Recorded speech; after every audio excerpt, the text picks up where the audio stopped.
gather evidence for a slander case. Someone is spreading lies about you and you've had enough. You want to sue this person for slander, but how do you prove your case? If you're alert and prepared, gathering evidence for a slander case is easier than it sounds. First, know what kind of evidence you're looking for. To prove slander, you need three things. First, you need a false statement. Second, the false statement has to be made by one person to someone who isn't you. Third, the false statement has to have damaged your reputation in some way.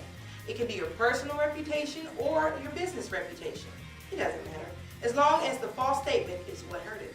The easiest way to gather evidence for your slander case is to work backwards. First, figure out how your reputation has been damaged. Have you lost business? Were you fired or passed over for a promotion? Have the neighbors stopped letting their kids play with your kids? Write down all the details you can remember about the damage, whether it's lost business or lost promotion or the neighbors who won't talk to you anymore.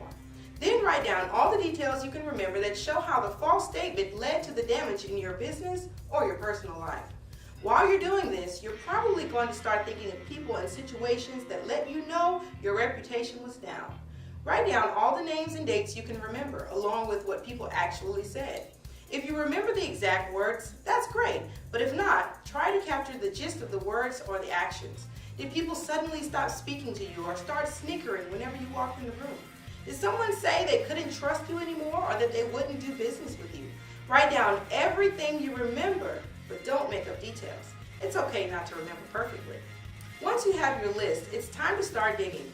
If you can, ask the people on your list why they started treating you differently.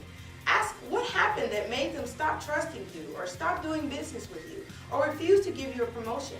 Let them know that you just want them to be honest and you're not blaming them. Often, these people will tell you what they heard that changed their opinion of you. They may also tell you where they heard it. If they have records including the statements such as voicemails or emails, ask them if you can have a copy. These records are excellent evidence of slander if they come from the same person or people you decide to sue. If many people heard the false information about you from the same source, that source is probably the person you're going to want to target in a slander case. Remember too that anyone who heard the false statements and then repeated them to someone new could also be liable for slander. Don't rule out anyone on your list until you've talked over the details with your case with an attorney experienced in defamation law. That's the 3-Minute Law on gathering evidence for a slander case. Look for other topics of interest at 3minutelaw.com.